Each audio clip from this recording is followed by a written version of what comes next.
Hello everyone, I am Ananya and joining me today are Urva and Jahnavi, and we welcome you to the third episode of our podcast series, The Social Muse.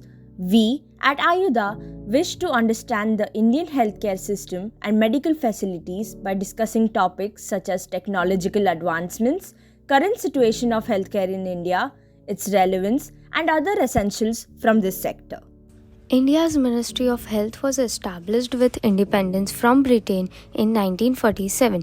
The government has made healthcare a priority in its series of 5-year plans, each of which determines state spending for the coming 5 years. The National Health Policy was endorsed by the Parliament in 1983. The policy aimed at national healthcare coverage by 2000 and the program was updated in 2002. India is a land full of opportunities for people in the medical devices industry. The country has also become one of the leading destinations for high-end diagnostic services with tremendous capital investment for advanced diagnostic facilities, thus catering to a greater proportion of population. Besides, Indian medical service consumers have become more conscious towards their healthcare upkeep. With the increase in the competition, businesses are looking to explore the latest dynamics and trends which will have a positive impact on their business.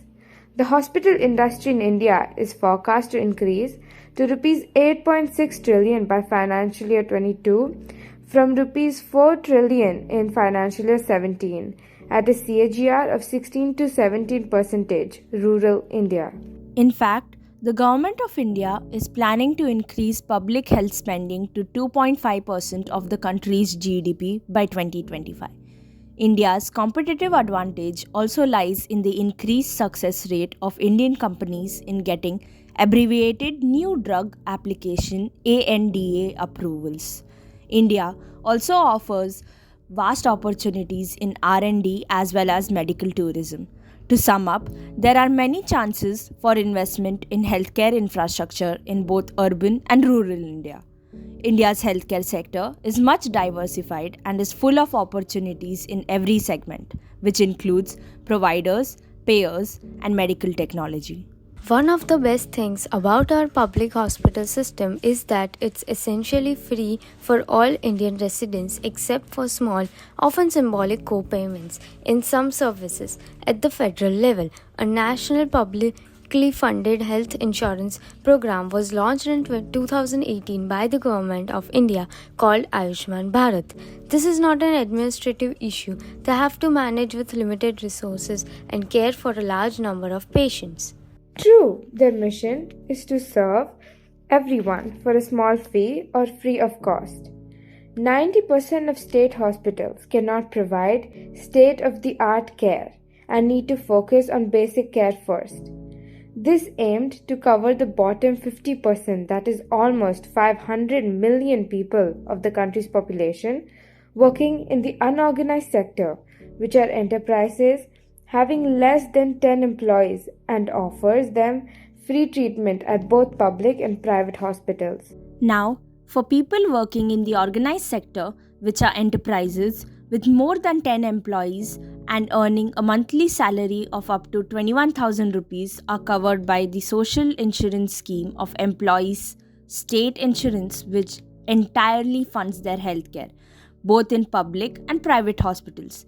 People earning more than that amount are provided health insurance coverage by their employers through either one of the 4 main public health insurance funds, which are the National Insurance Company, the Oriental Insurance Company, United India Insurance Company, and New India Assurance, or a private insurance provider.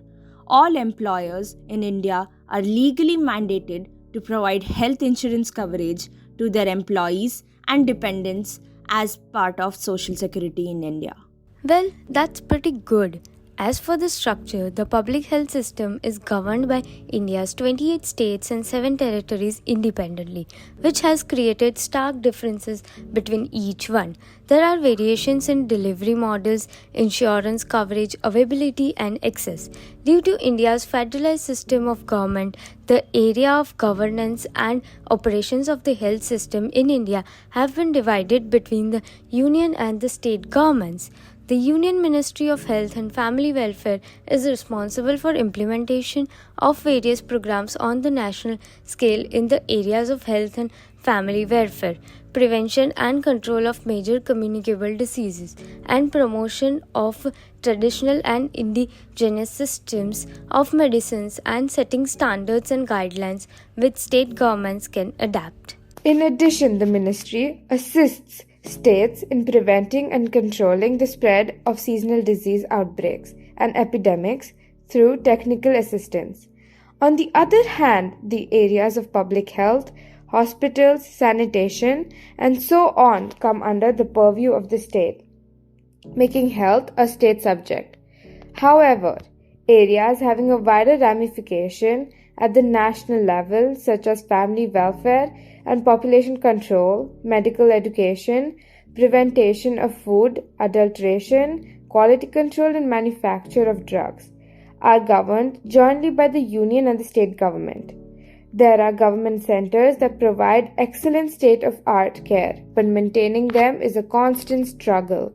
Well, that was a really informative session on how healthcare is structured in India. That concludes the first episode of this series.